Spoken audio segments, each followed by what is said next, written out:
오늘 본문에서 바울이 말하는 것이 있는데요. 그것은 하나님의 뜻이 선하다는 것입니다. 하나님의 뜻은 선한 것이고 그리고 기뻐하고 온전한 것이다 라고 말씀해 주고 있습니다.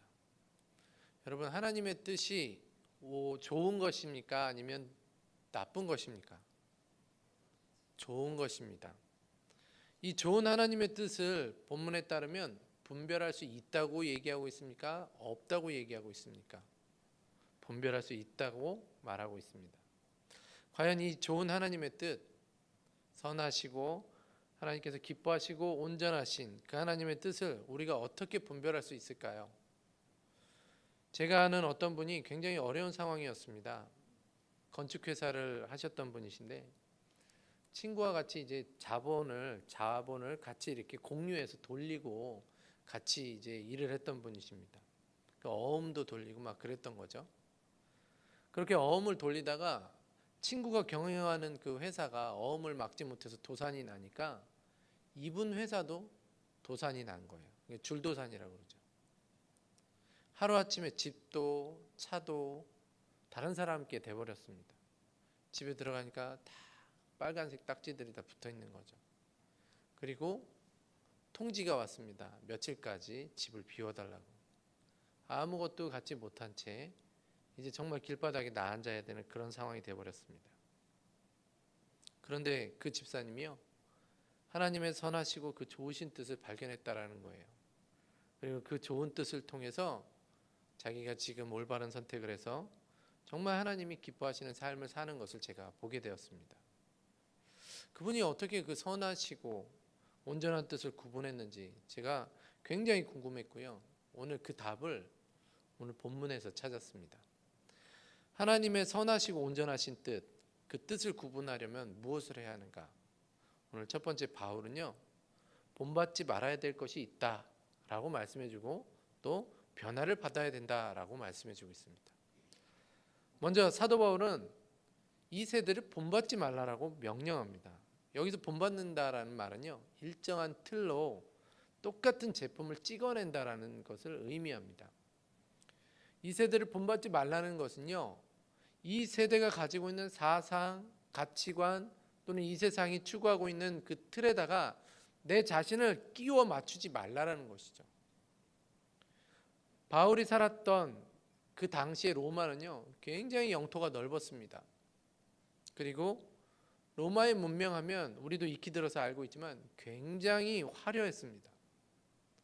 요즘 있는 상하수도 시스템, 이미 로마 시대에도 있었던 것이고 그것이 오늘날까지 이렇게 전달되어진 것입니다. 반면에 우편제도, 이것 또한 이미 로마 시대 때 있었던 것이고요. 각종 법 제도들도 이미 로마 시대 때 있었던 것들을 갖다가 그것을 발전시켜서 지금 오늘날 우리가 그것을 살아가고 있다고 합니다.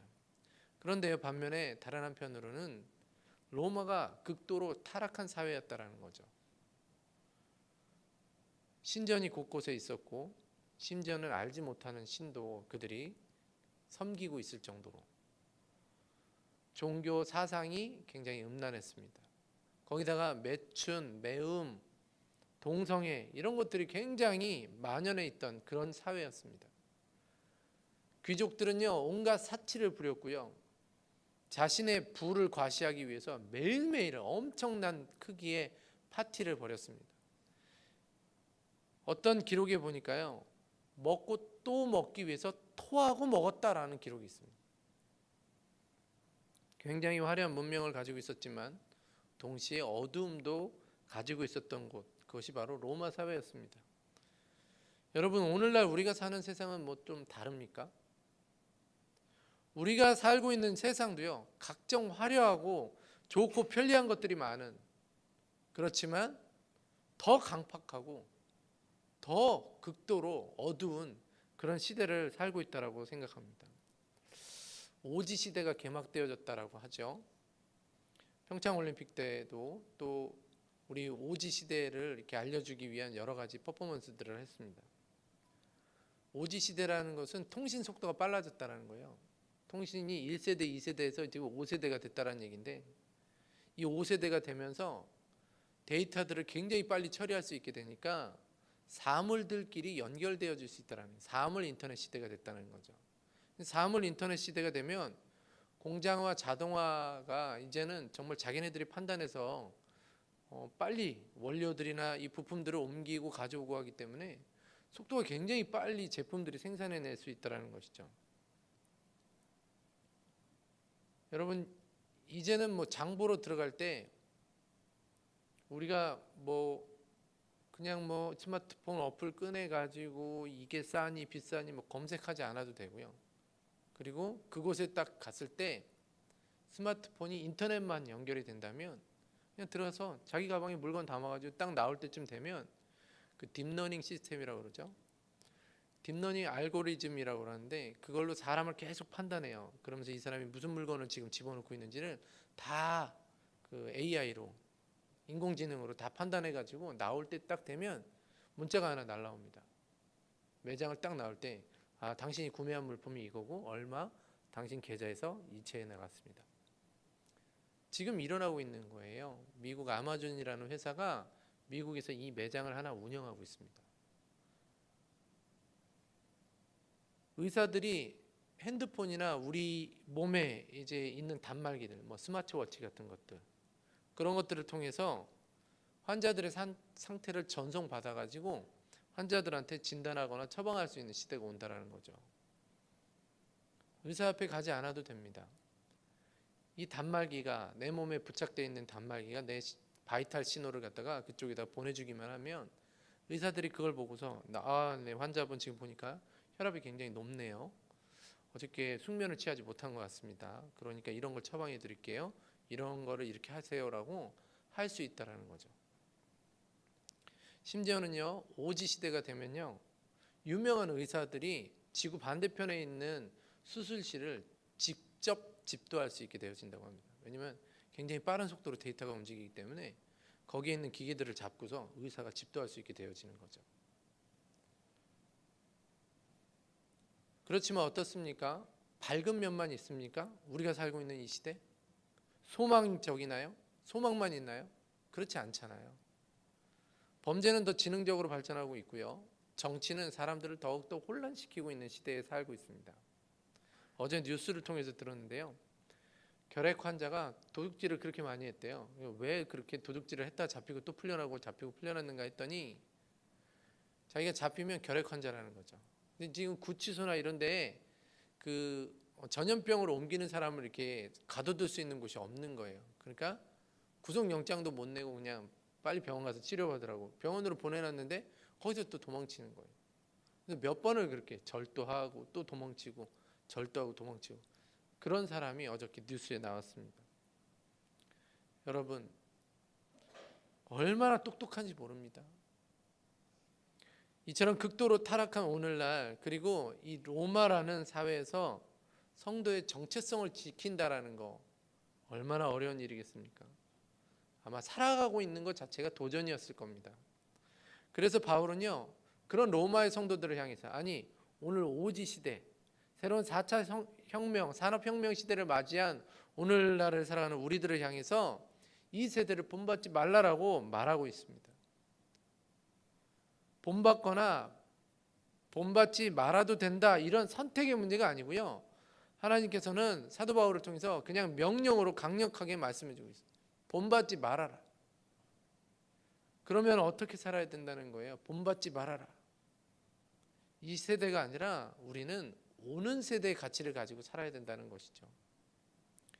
예수님의 다시 오심으로 임하게 될 그 오는 세대의 가치, 다시 말해서 하나님 나라의 가치를 가지고 우리가 살아갈 때 하나님의 선하시고 기쁘신 뜻을 우리가 구별할 수 있다라는 거예요.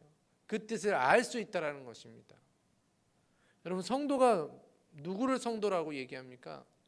성도는 이 시대를 살아가고 있지만 이 시대의 가치를 가지고 사는 것이 아니라 앞으로 오는 세대의 가치를 앞당겨서 살아가는 사람이 성도입니다. 만약 세상 사람들이 우리를 보고요, 당신이나 나나 똑같네요 한다면 우리는 지금 잘못 살아가고 있는 거예요. 성도는 달라야 됩니다. 왜 그렇죠? 성도는 앞으로 오는 세대의 가치를 알고 그 하나님 나라의 가치가 무엇인지 알고 그것이 얼마나 소중한 것인지 알고 그것의 기쁨이 어떤 건지 알고 그것을 우리가 한 번쯤은 경험해 봤기 때문에 그 가치를 가지고 살아야 되기 때문에 그렇죠. 저는 오늘 이곳에 모인 우리 부평중앙교회 모든 성도님들이 오늘 이 세대를 본받지 말고 오히려 앞으로 올 하나님의 나라의 가치를 가지고 살아가는 주의 사람들 되시길 주님의 이름으로 축원합니다. 그런데요, 현실은 그렇지 않잖아요. 많은 경우가 이 세대의 가치를 따라서 살아갈 때가 너무나도 많이 있습니다. 여전히 세상 사람들이 추구하고 관심 갖는 것들에 우리도 똑같이 추구하고 민감하게 반응합니다. 부동산 투자에 관심 가져야 된다. 야, 우리나라 같이 땅덩어리 좁은 나라에서 땅은 거짓말하지 않더라. 여기 좋은 땅 나왔어 하면 귀가 솔깃하잖아요. 성적 쾌락에 먹고 마시는 문제에 야, 어느 집에 갔더니 글쎄 이런 맛집이 있어 그러면 야 빨리 주소 내놔. 오늘 우리들의 모습이 아닙니까? 무슨 옷을 입었는지 어떻게 즐기고 있는지 오늘 우리들도 지금 세상의 가치를 그대로 따라가고 있지는 않은지 모든 것을 다 하면서 성도로 구별된 모습을 보여줄 수는 없다라는 것입니다. 여러분 이제 사도 바울은 말합니다.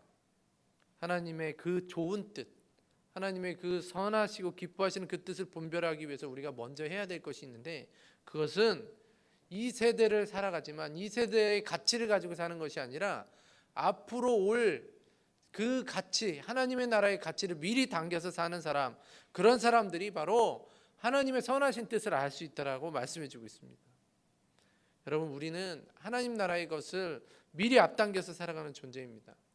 우리는 그 다름을 통해서 세상에 우리가 하나님 나라의 백성들이고 자녀라는 것을 보여주며 살아가는 자들입니다. 바라기는 저와 여러분들이 오는 세대의 것을 미리 앞당겨서 사는 그래서 하나님의 뜻이 무엇인지 분별할 수 있는 주의 사람들로 살아가시기를 주님의 이름으로 축원합니다. 오늘 사도 바울은 그래서요 우리에게 이 세대에 푹 빠져 살지 말고 이 세대를 그 틀에 맞춰서 살아가지 말고 하나님의 나라를 추구하며 살고 하나님의 말씀에 귀 기울여 살고 하나님의 뜻대로 살아가는 자가 하나님의 말씀을 읽으며 그것을 삶 속에 적용하며 살아가는 자가 하나님의 뜻을 분별할 수 있다라고 말씀해 주고 있습니다. 두 번째 이어서 사도 바울은요 하나님의 뜻을 분별할 수 있는 두 번째 원리로 변화를 받아라라고 말씀해 주고 있습니다. 오직 마음을 새롭게 함으로 변화를 받아. 여러분 변화를 받으려면 새롭게 되어져야 된다라고 말씀하고 있습니다. 그러면 뭐가 새롭게 되어져야 된다라고 말씀하고 있죠? 마음입니다. 마음을 새롭게 해야 된다라고 말씀하고 있습니다. 저는 이 마음 이것을 인간 본성이라고 생각하는데요. 이것은 인간의 가장 깊은 그곳에 있는 내면, 가장 깊은 본질적인 것 이것을 의미하는데 이것이 변화되어질 때 비로소 하나님의 뜻을 발견할 수 있다는 것이죠. 왜 그렇습니까? 인간의 가장 본질적인 것, 본성은 죄로 인해서 타락했기 때문에 부패되어졌고 그렇게 오염된 채로 살아가고 있기 때문에 그것을 새롭게 하지 않으면 하나님의 뜻을 발견할 수, 하나님의 뜻을 분별할 수, 그것이 좋은지도 나쁜지도 모르고 살아갈 수밖에 없다라고 말씀해 주고 있는 것입니다. 그래서 마음이 새롭게 된다는 것, 그것은 무엇입니까? 하나님을 예배하고 하나님을 사랑하려고 하지 않는 마음, 하나님보다 다른 피조물을 예배하고 하나님을 미워하는 그 마음이 변화되어지는 거죠.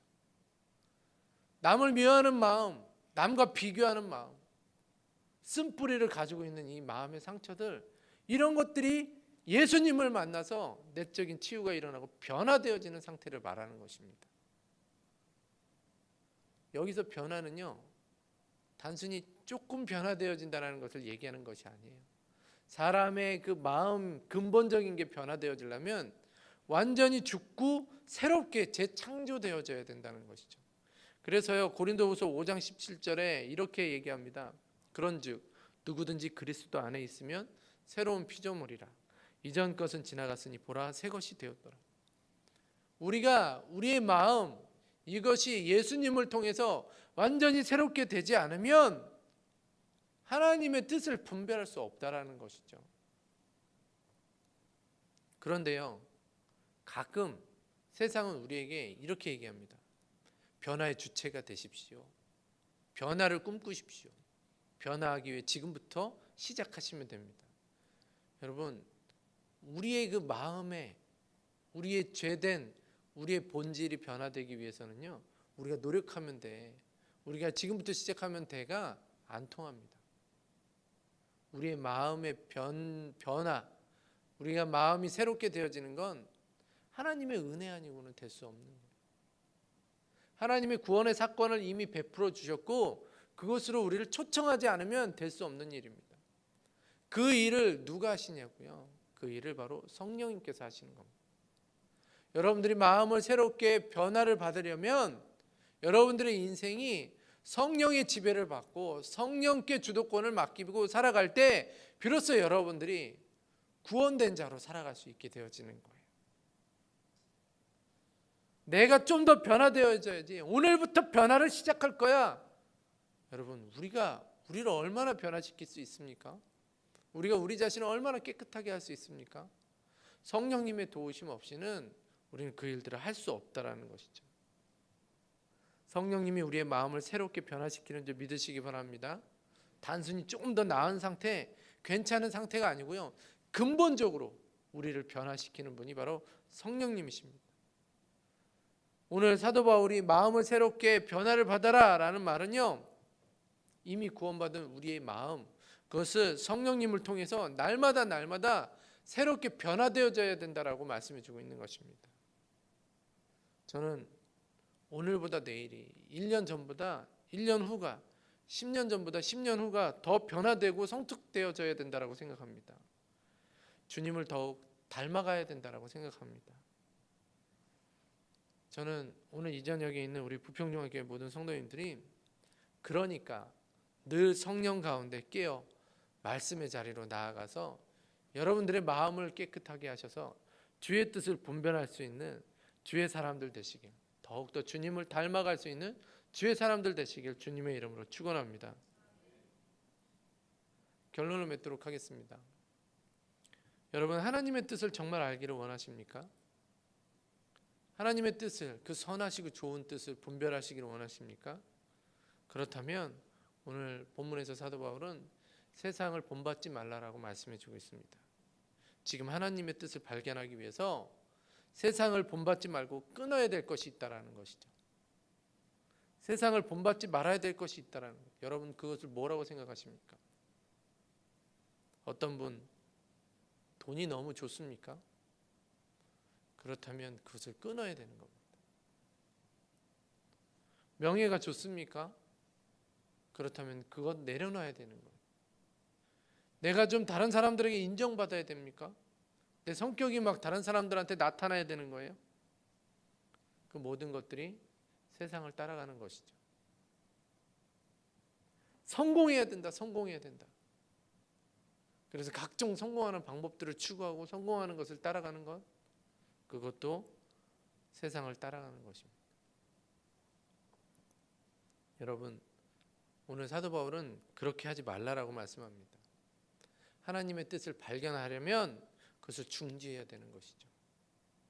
하나님보다 돈을 더 사랑했던 것, 하나님은 뒷전에 둔 채 성공만을 추구했던 것, 세상이 원하는 것, 세상이 말하는 그것에 우리 자신을 맞춰가는 것들을 중지해야 된다라고 말씀하고 있습니다. 또한 사도 바울이 마음을 새롭게 하라고 말씀해 주고 있습니다. 그렇게 변화가 되어질 때 하나님의 뜻을 분별할 수 있다라고 말씀해 주고 있습니다. 우리 마음에 남아있는 분노, 미움, 열등감, 남들에게 말하지 못하는 그 아픔들, 쓴뿌리, 교만, 지금 자포자기하고 있는 그 모든 것들, 그거 가지고 있으면서 하나님의 음성을 들으려고 한다면 그것은 큰 오산입니다. 하나님의 뜻 못 발견합니다. 지금부터라도 여러분들의 마음에 남아있는 그 모든 찌꺼기들을 하나님 앞에 내려놓고 나아가는 주의 사람들 되시기를 원합니다. 저 뒤에 유리가 있는데요. 유리가 지저분하면 그 뒤에 것을 볼 수가 없는 거예요. 여러분들의 마음이 지저분하면 그 상처들 이런 것들로부터 여러분들의 마음이 얼룩져 있으면 하나님의 뜻을 볼 수가 없는 거죠. 우리가 얼마나 세상을 본받지 않고 마음을 새롭게 하는 것을 할 수 있을까요? 성령님께서 도우시는 것을 인정하고 우리가 최선을 다해서 성령님의 그 다스리심에 우리를 맡길 때 여러분 하나님의 뜻을 분별할 수 있게 되는 줄 믿으시기 바랍니다. 이것은 성경의 약속이에요. 하나님께 성령님께 여러분들을 맡기며 나아갈 때 여러분들의 인생 가운데 하나님의 뜻을 분별할 수 있게 되는 줄 믿으시기 바랍니다. 이제 2018년도가 점점 마지막을 향해서 달려가고 있습니다. 2019년도 하나님은 나에게 무엇을 원하실까? 하나님의 뜻은 어디 있을까? 그렇다면 세상을 본받지 않고 끊어야 될 것들을 끊고 그리고 우리의 마음에 얼룩져 있는 것들을 다 하나님께 맡기고 성령님의 그 약속하심과 인도하심을 붙잡아서 하나님의 뜻을 분별하고 그 뜻대로 살아갈 수 있는 지혜로운 주의 사람들 되시길 주님의 이름으로 축원합니다.